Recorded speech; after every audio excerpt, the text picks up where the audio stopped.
Aussi, ceux qui, au fond de leur cœur, il y a la ilaha illallah, Muhammad Rasulullah, mais dans l'action, il y a le mensonge.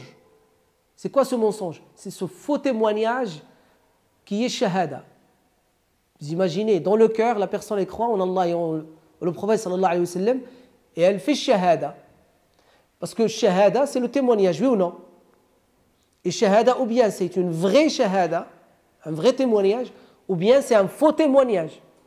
Le faux témoignage en arabe, on dit quoi? Qawl az-zur. Az-zur. Le Nabi sallallahu alayhi wa sallam était accoudé, fatigué, sallallahu alayhi wa sallam, et un homme est venu le voir et lui dit Ya Rasulallah, quels sont les pires des péchés majeurs? Les pires.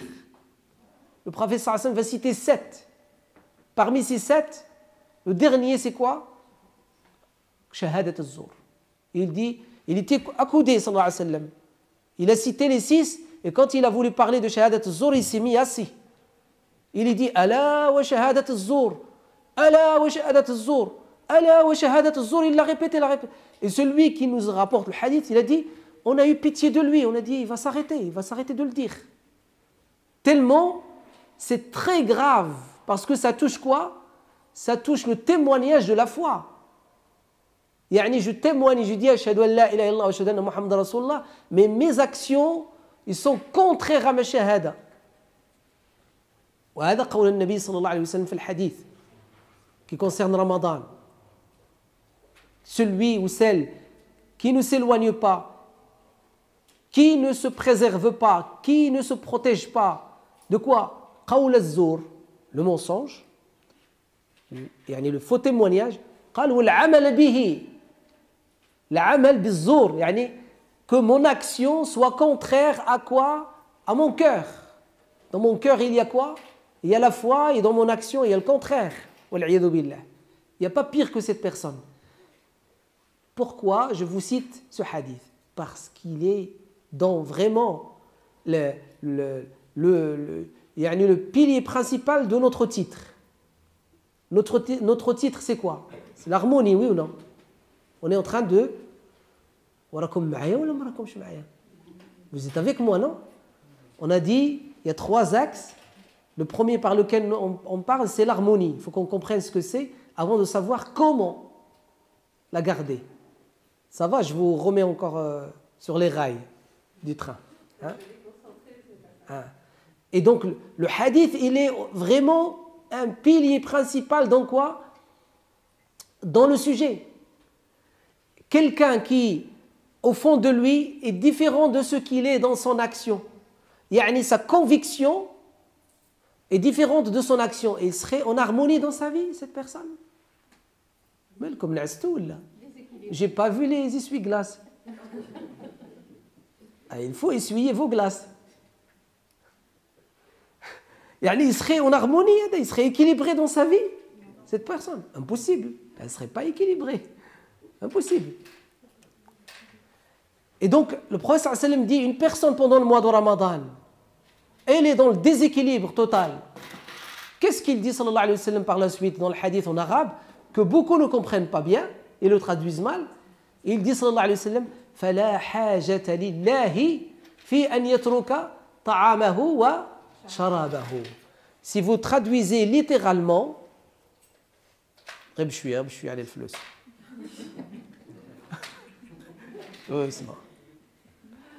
Tout doucement.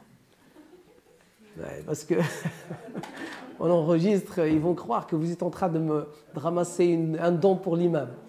L'imam, alhamdoulilah, il touche bien, il gagne bien sa vie. Hein.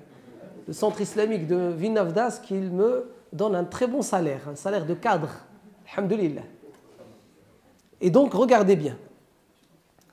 Juste pour un petit peu l'ambiance. Hein.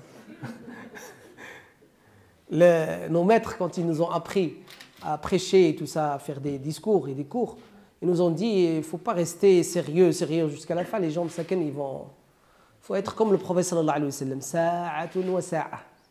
Sa'atun wa sa'a.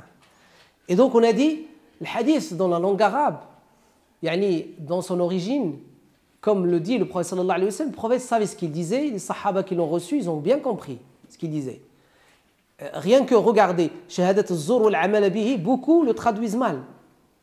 Beaucoup traduisent mal en français parce qu'ils n'ont pas compris. علاش ils n'ont pas compris? Parce qu'ils n'ont pas la source, la langue arabe, ما عندوش.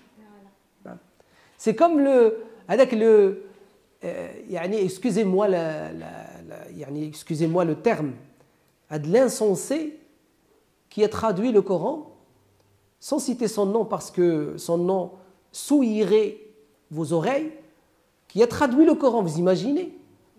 Il a traduit le Coran et celui-là, je viens de dire son nom, je ne vais pas le citer.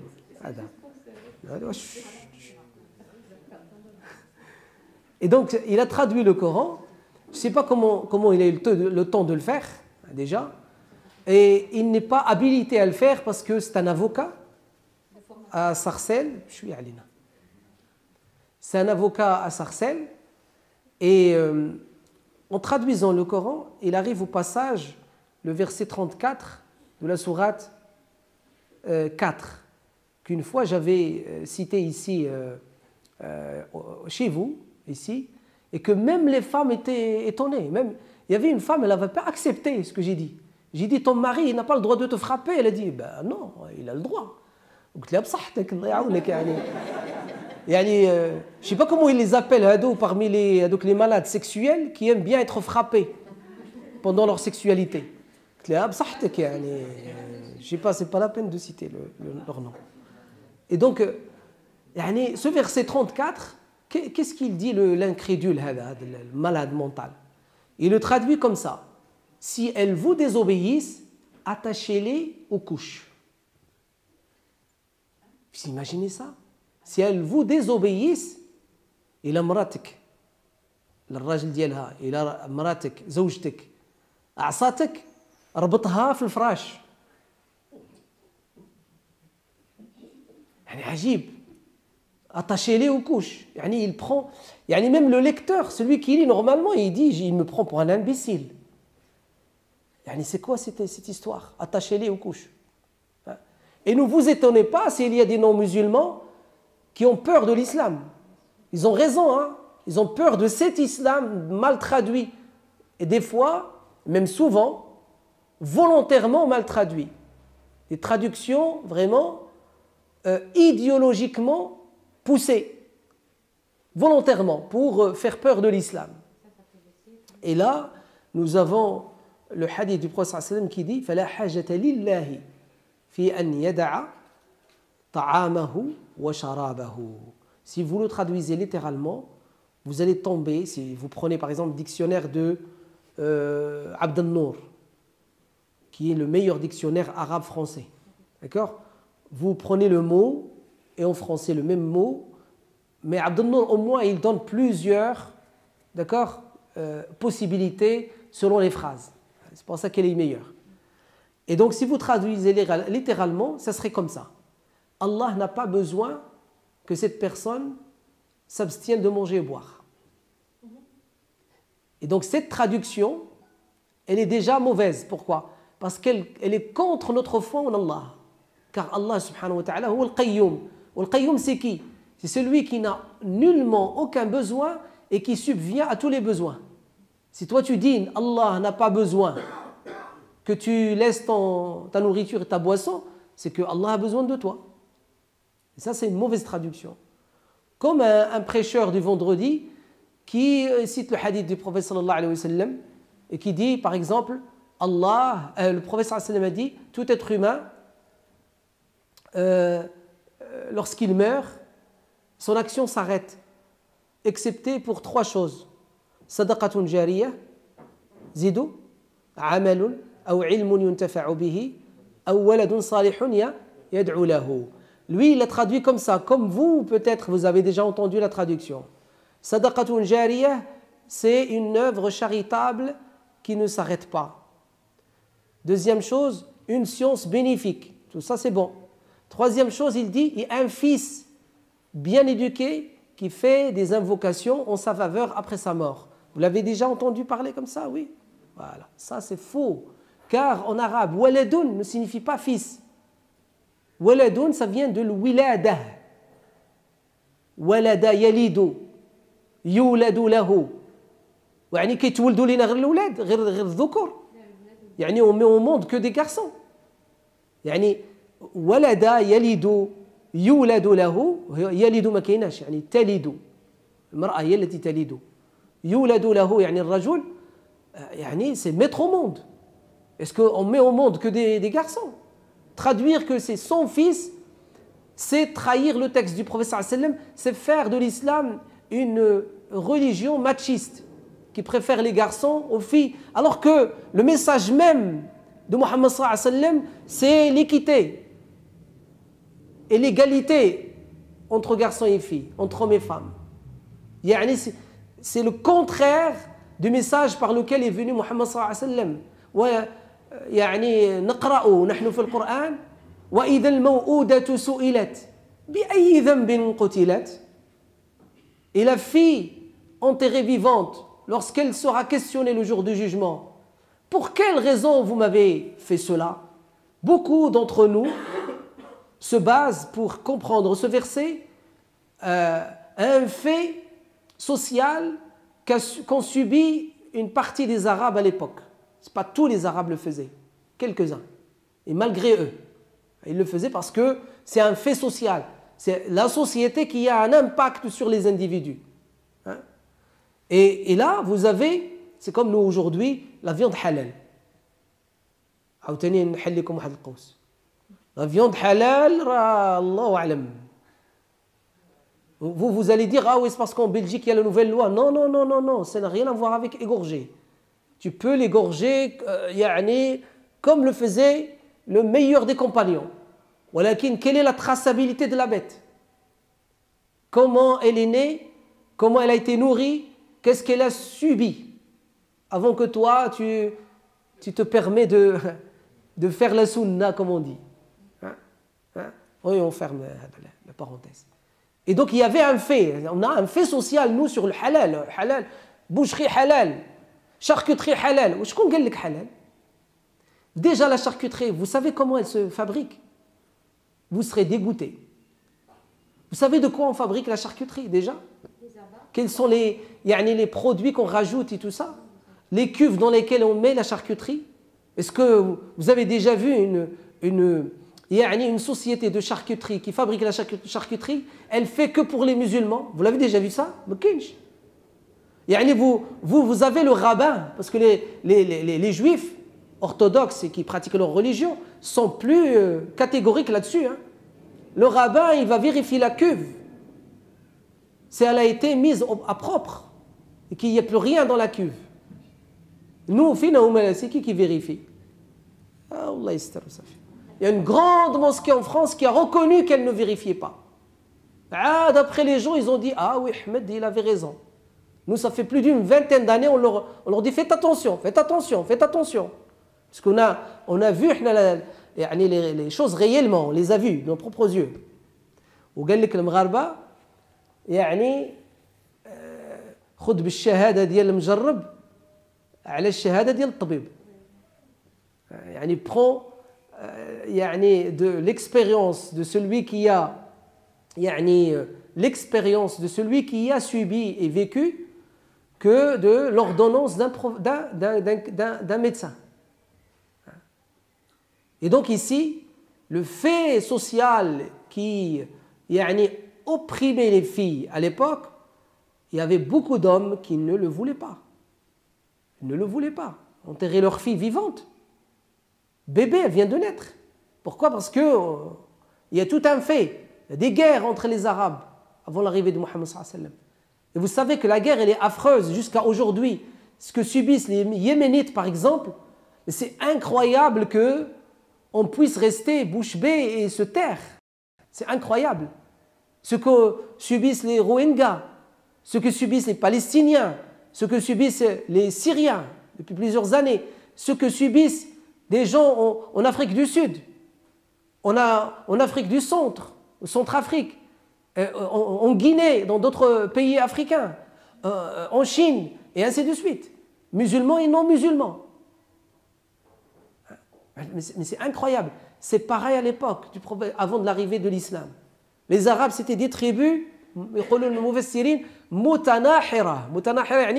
ils peuvent déclarer une guerre pour une poésie. de critique. Il y a un poète, il a critiqué une tribu, ça va faire des morts. Et ça va faire une guerre, destruction d'une tribu, complètement anéantie. Et ils ne tuent pas les femmes, et surtout les jeunes filles. Ils les prennent pour butin. Et ce butin, c'est l'esclavage sexuel. Et c'est pour ça que les hommes arabes, ils préféraient qu'il n'a pas de filles. Parce que c'est son honneur, c'est sa dignité. Et ici, il y a une guerre, sa fille, elle va finir dans les marchés de l'esclavage, de Uqad. Et c'est pour ça, il y avait une oppression sur eux. Lorsque nous, on récite ce verset-là dans la sourate At-Takwir, وَإِذَا الْمَوْءُودَةُ سُئِلَتْ بِأَيِّ ذَنْبٍ قُتِلَتْ, ça nous fait mal au cœur. Ça nous rappelle cette petite fille, bébé, enterrée. Oui ou non? Yani retirée des bras de leur maman de force. Et déjà la maman, psychologiquement, à l'époque il n'y avait pas d'échographie, il ne pouvait pas savoir est-ce qu'elle va avoir un garçon ou une fille. Mais imaginez, une femme elle est enceinte, elle sait que si elle met au monde une fille, elle va finir, parce qu'elle connaît son mari. Je vous ai dit, pas tous les Arabes le faisaient cela. Elle va finir enterrée. Et mettez-vous à la place de cette femme. Yani, comment elle va vivre cette grossesse? Eh bien, beaucoup, yani, on a mal au cœur, on dit وَإِذَا الْمَوْءُودَةُ سُئِلَتْ, هذه هي الموءودة pour nous. C'est la fille enterrée vivante. Ou ça, bébé, yakulalla, dans le sable. Ça va? Yakabinti. Est-ce que ça n'existe plus des filles mou'ouda de nos jours? Si, ça existe. C'est des filles, surtout des filles, et qui sont opprimées par leur père, leur entourage, leurs frères, d'accord? Et qui ne sortent pas de la maison, si ce n'est rarement. Elle est obligée de rester toute sa journée à la maison. Elle n'a pas le droit de voyager, comme le garçon. Elle n'a pas le droit d'être invitée par ses copines, comme son frère. Elle n'a pas le droit de faire des sorties, comme son frère. Pourquoi? Comme je vous ai dit, à l'époque des Arabes, il y avait un fait sociétal. D'accord? De même de nos jours. C'est ce fait-là, sociétal et social, où vous avez de nos jours des esclaves sexuels. Donc les pères, les mères, ils ont peur que leur fille soit quoi? Enlevée. Que leur fille, elle fasse une fugue, elle parte avec des amis, qu'elle finisse dans le trottoir. Vous savez ce que c'est qu'être sur le trottoir? C'est l'esclavage sexuel. De l'époque, il est dans notre époque. Et donc il y a l'ouad de nos jours. Pour certaines filles, oui. On les empêche de finir leurs études. On les empêche de choisir les études qu'elles veulent faire. Et ça, c'est un problème. C'est un wa'd. C'est tuer l'énergie intellectuelle qui est en elle. C'est l'enterrer vivante. Elle est vivante, mais elle est enterrée. Sans parler de certains époux qui, eux, ils enterrent leurs femmes. Et certaines idéologies qui, idéologiquement, leurs femmes, elles sont enterrées, on ne les voit pas. Et si elles sortent dehors, elles sont toutes couvertes. Totalement. C'est une idéologie qui effectue ce sens de wa'd al-banat dans notre temps et même ici en Occident. La sourate, elle nous parle de wa'd al-banat et de la préférence de l'awlad, la préférence des garçons aux filles. D'accord? À l'époque de qui? Du prophète sallallahu alayhi wa sallam. Parmi les compagnons du prophète sallallahu alayhi wa sallam qui ont vécu cela, il y avait Omar ibn Khattab. Omar ibn Khattab, on rapporte de lui que de temps en temps, il pleurait, jusqu'à ce que sa barbe soit mouillée de larmes. Et puis il riait encore après. Et on dit, mais qu'est-ce qu'il a là? Ils lui disent, qu'est-ce qui t'arrive, Amir al-Mu'minin? Qu'est-ce qui t'arrive, commandeur des croyants? Il dit, je me rappelle, quand j'étais dans le Jahiliya, que j'ai pris ma fille, comme l'ont fait certains, qui venaient de naître, et je l'ai mise, j'ai creusé le sable, je l'ai mise dedans. Et au moment où j'allais prendre la pioche pour la mettre et mettre le sable au-dessus d'elle, elle a pris mon petit doigt. Elle a commencé à le sucer. Elle avait faim. Elle voulait allaiter. Et c'est ça qui a fait pleurer Omar radiallahu anhu toute sa vie. Puis après, il riait. Il a dit, je riais parce que je me suis rappelé que durant mon voyage, durant mes voyages pendant le Jahiliya, chacun il avait une idole, aliha ki'abdha.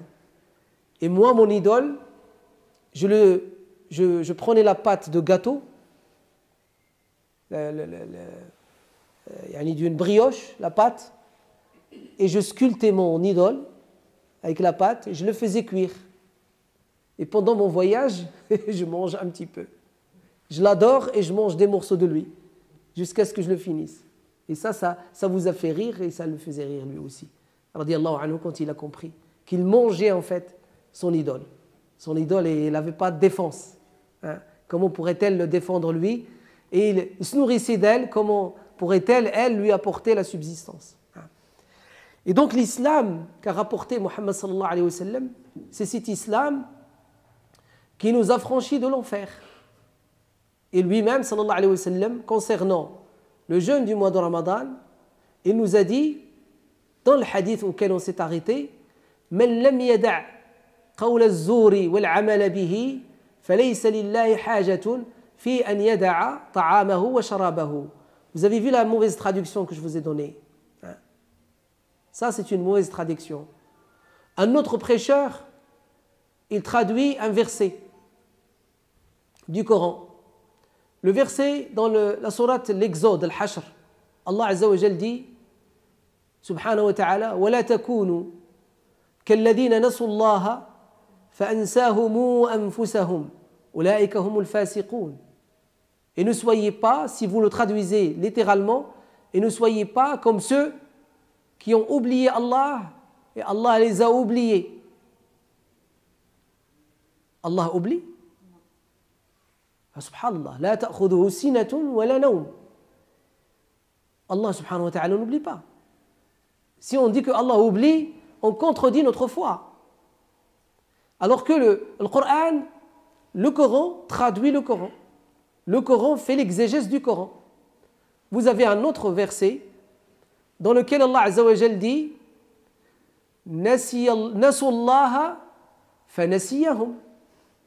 D'accord? Nasullaha fanasiyahum. Ce verset-là, le frère, il a traduit l'autre verset comme ce verset. Ils ont oublié Allah, Allah les a oubliés. Alors que normalement, le verset dans Sourate l'Exode, il ne dit pas que Allah oublie. Il dit que Allah leur a fait oublier leur propre personne. Allah ne les oublie pas, eux. Mais eux, ils ont oublié leur propre personne. Ça veut dire qu'ils ont oublié quoi? Leur bien-être. Ce n'est pas Allah les oublie. Allah n'oublie personne. Allah subhanahu wa ta'ala est largement miséricordieux et les portes de la miséricorde et du repentir, dit notre prophète sallallahu alayhi wa sallam, les portes du retour à Allah sont largement ouvertes jusqu'à ce que le soleil se lève de son couchant. Le jour du jugement arrive. Allah subhanahu wa ta'ala a ouvert largement les portes. Et donc le mois de Ramadan, si on veut traduire فَلَيْسَ لِلَّهِ حَاجَةً فِي أَنْ يَدَعَ طَعَامَهُ وَشَرَابَهُ, il faut qu'on regarde qu'est-ce qu'il veut dire Allah subhanahu wa ta'ala de cela. Allah, même en langue arabe, la langue arabe de ce fait, l'analyse grammaticale, elle veut dire en fait, Allah subhanahu wa ta'ala vous comble par vos besoins et vos biens. D'accord? Qui est quoi? Votre haja. C'est quoi hajatuna nahnu? Notre besoin c'est quoi? C'est les bienfaits qui viennent d'Allah. Et les bienfaits principaux, c'est quoi? C'est la nourriture et la boisson. D'accord? Et le professeur Sassami a dit ta'amahu wa sharabah. Cela veut dire quoi? Que Allah subhanahu wa ta'ala vous comble par ses biens. C'est vous qui vous privez. Vous privez. Yani vous vous fatiguez pour rien du tout. À ce moment-là, si vous ne respectez pas votre foi, vous ne respectez pas votre moralité, vous ne respectez pas l'enseignement du prophète Mohammed sallallahu alayhi wa sallam, ben mangez et buvez. Pourquoi vous vous privez? C'est ce qu'il veut dire le hadith. Et donc le mois de Ramadan est là pour nous amener vers la catégorie moyenne, qui est la deuxième catégorie. Celle-là, elle fait quoi?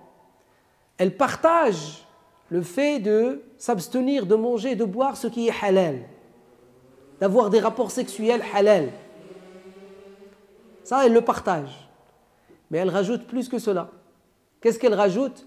Elle s'abstient de commettre le péché par l'ouïe, par la vue, par l'action, par la parole. Ça, c'est la deuxième catégorie. Donc, si on veut parler aujourd'hui d'harmonie, voilà l'harmonie, où est-ce qu'elle est? Et il faut qu'on se pose la question, est-ce que nous avons atteint l'harmonie?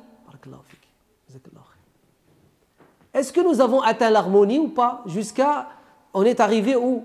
المغاربة كيقولوا ما بقى قد ما فات. ما بقى قد ما فات. يعني اللي فات أكثر من اللي بقى. Ce qui reste est peu comparé à ce qui est passé du mois de Ramadan. يعني pendant 27 jours du mois de Ramadan, 27 nuits, depuis qu'on a commencé la veille du mois de Ramadan, le Tarawih, est-ce qu'on a atteint l'harmonie? L'harmonie, elle est là, je viens de vous le dire.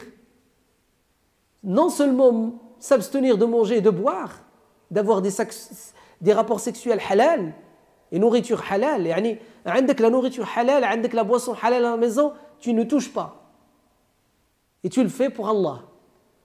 Non seulement ça, ils ont plus que cela. Quoi? S'abstenir de dire du mal, s'abstenir d'écouter le haram, s'abstenir de voir et de regarder le haram, et notamment les séries, et notamment le programme que je vous ai cité tout à l'heure, et ainsi de suite. Et notamment sur le smartphone, où c'est devenu des images après des images, WhatsApp ou Snap, Sacht, ou la chaste. Il faut peut-être changer le nom. Snap chaste, il faut l'appeler. La chasteté dans le fait de snapper. Mais il n'y a pas d'autre alternative. Est-ce qu'on a ramené quelque chose? Ouais, c'est hors sujet. Et donc, regardez bien. Les images nous attirent de partout, mais nous, on s'abstient. On ferme les portes à ces images, et quand ça arrive, c'est dans la rue et ainsi de suite, je baisse le regard. Et si j'ai un premier regard, il n'est pas contre moi. Si j'ai un premier regard, il n'est pas contre moi. Le deuxième, oui, il serait contre moi, nous dit le prophète sallallahu alayhi wa sallam. Et puis, s'abstenir de dire du mal. Le prophète sallallahu alayhi wa sallam a dit قول الزور وشهادة الزور والعمل به. S'abstenir de dire du mal, de se moquer. يا أيها الذين آمنوا لا يسخر قوم من قوم عسى أن يكونوا خيرا منهم ولا نساء من نساء عسى أن يكون خيرا منهن ولا تلمزوا أنفسكم ولا تنابزوا بالألقاب. Le fait de se porter à la raillerie des autres, de se moquer des autres, de passer un temps de rire dans la moquerie. C'est un péché. Ce n'est pas un péché mineur, taqullah. C'est un péché majeur. Comment on sait que c'est un péché majeur? Un homme parmi les compagnons devant le prophète sallallahu alayhi wa sallam, il a appelé Bilal et il l'a appelé par une appellation qu'on utilisait de temps de l'Jahiliya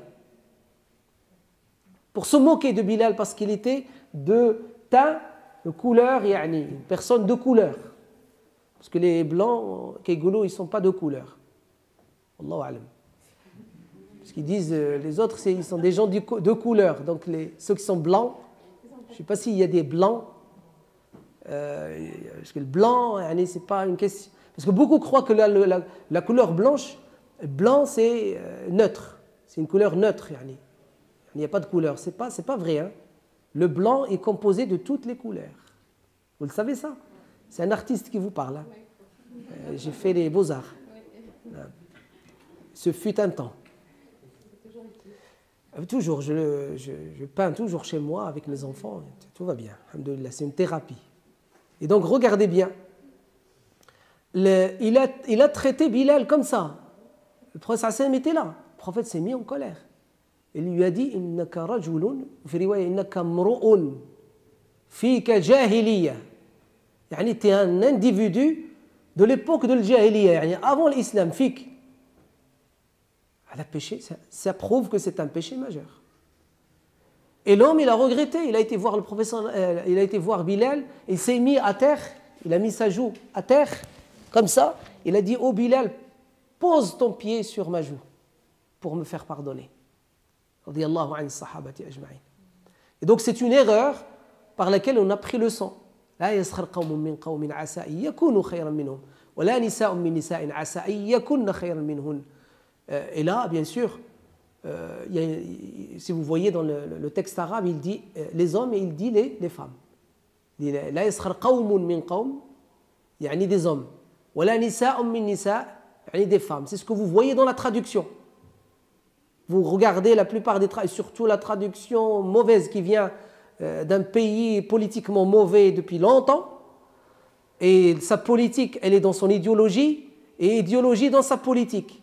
Et ils nous l'ont exporté, et nos politiques en Occident l'ont importé. Ils l'ont même demandé. D'accord? Et donc dans ces traductions, vous trouverez des hommes, des femmes. Alors que le texte, il dit qawm. Déjà, qawm en langue arabe signifie des gens. Donc c'est des hommes et des femmes. Après, il spécifie, il dit et des femmes. Cela veut dire pas toutes les femmes. Ça veut dire que il y a des femmes qui ont une spécifique moquerie et raillerie de certaines autres femmes. Mais pas toutes les femmes ont cette spécificité dans la moquerie et la raillerie. Et ça, c'est un petit peu complexe. Cela fait partie des sciences de l'exégèse du Coran. Un sujet que la LMB, Inch'Allah Ta'ala, propose dans ses formations et ses séminaires. Alors il faut, pour comprendre cela, pour vous donner goût à la bouche, vous inscrire dans les séminaires de l'ALMB et surtout les séminaires qui parlent des sciences du Coran, les sciences du tafsir. Très intéressant et très important pour que nous puissions comprendre le Coran, qui est notre source principale. Et donc l'harmonie, tout à l'heure c'était 15 minutes, maintenant on a l'harmonie, elle est dans cet islam, dans cette catégorie. D'accord? Ne pas dire du mal à tous les niveaux. Le regard vis-à-vis de nos parents, l'oreille prêtée à nos parents, les mots dits à nos parents, les gestes et les actes dits à nos parents ne doivent pas être pareils que ceux que nous offrons à autrui. Pas du tout. Allah Azza wa Jal dit فَلَا تَقُلْ لَهُمَا أُفٍّ وَلَا تَنْهَرْهُمَا وَقُلْ لَهُمَا قَوْلًا كَرِيمًا وَاخْفِضْ لَهُمَا جَنَاحَ الذُّلِّ مِنَ الرَّحْمَةِ وَقُلْ رَبِّ ارْحَمْهُمَا كَمَا رَبَّيَانِي صَغِيرًا. C'est autre chose. Et donc voilà la deuxième catégorie. Troisième catégorie, là c'est les maîtres. Ça c'est les meilleurs des meilleurs. Ce que l'imam Al-Ghazali appelait l'élite des élites. Donc vous avez ordinaire, les gens élites, et vous avez l'élite des élites. Et cela c'est qui? C'est Inch'Allah Ta'ala vous depuis tout à l'heure, depuis Salat al-Asr. Depuis tout à l'heure, depuis Salat al-Asr, je pense, parce que moi je parle, vous écoutez, je pense que personne n'a pensé à faire le mal. Personne n'a eu d'intention de faire du mal. D'accord? Et c'est ça l'élite des élites. Si vous êtes ainsi dans cette posture, eh bien vous êtes et vous faites partie de l'élite des élites. Et ceux-là, bien sûr, ils ont dépassé l'harmonie. Ils sont arrivés au niveau de quoi? L'excellence, l'ihsan. Ahsanti, barakallahu fik. L'excellence. Et c'est ce que le mois de Ramadan, avec toutes ses vertus, pas seulement le jeûne de la journée, mais avec toutes ses vertus, il nous permet d'avoir, Inch'Allah ta'ala, que nous l'ayons eu quelques moments durant le mois de Ramadan. On serait affranchi de l'enfer. Très certainement. Allah Azza wa Jal, wasi'ul maghfirah. Vous voyez ce qu'il veut dire? Wasi'ul maghfirah. Largement et très largement pardonneur. Vous imaginez ça? Il va jusqu'à al-afou. Vous savez ce que c'est que al-afou? Parce que qu'il y a le maghfira ou qu'il y a l'afou. Allah afou, ghafour. Vous la différence entre yaghfar ou ya'fou, il y a une différence, ce n'est pas la même chose. Même si dans la traduction vous trouvez pardonner, pardonner, ce n'est pas la même chose. Hein? Al-maghfira, c'est pardonner le péché. Mais ce péché, il va rester écrit dans le dossier. Et les anges qui l'ont écrit, ils vont se rappeler du péché, ils vont témoigner le jour du jugement. Par contre, l'afou, non seulement il pardonne, mais il efface du livre, du dossier, et il l'efface de la mémoire de l'ange. Même l'ange, il ne se rappellera plus. هذا هو العفو نسأل الله العفو والعافية. لذلك العباس, l'oncle du prophète sallallahu alayhi wa sallam bien-aimé, il vient de me voir et lui dit, ya Rasulallah, il y a beaucoup d'adoration en islam et beaucoup de dua et tout ça, et j'arrive pas à mémoriser, je suis âgé. Est-ce que tu peux me donner une invocation à faire et qui m'englobe tout ça? Il lui a dit, ya amma Rasulillah, salullah al-afiyah. Demandez à Allah la sauvegarde. L'afiyah. مش العافية ديال المغرب. المغرب العافية المغاربة كيقولوا معاه العافية c'est le feu. Non, la sauvegarde, la protection. العافية. يعني لما تقول لواحد الله يعافيك يعني qu'Allah te préserve. Et on le dit souvent quand quelqu'un est malade. Hein? Allah يعافيك, on la met synonyme de quoi? De shafik. Shifa. Mais en réalité, elle, c'est la sauvegarde, la protection. Et puis l'Abbas, il lui dit, je peux dire encore un autre mot en plus, vas-y. Il lui dit, rajoute-moi. Et le prophète sallam lui dit, Ya Abbas, et cette fois, il lui dit, Ya Amma Rasulillah. Ça veut dire, ne demande plus que ça. Ça, c'est vraiment le top. Il lui a dit, Ya Abbas, Ya Amma Rasulillah, salullah al-afwa wal-afiyah. Al-afwa wal-afiyah. L'afou, on l'a expliqué. D'accord? Maintenant, vous avez l'harmonie, je viens de l'expliquer. L'harmonie durant le mois de Ramadan, c'est ça. C'est être une personne qui s'abstient de manger et de boire et d'avoir des actes sexuels intimes durant la nuit entre époux, mais aussi qui s'abstient à faire le mal. Allez, il y a l'harmonie.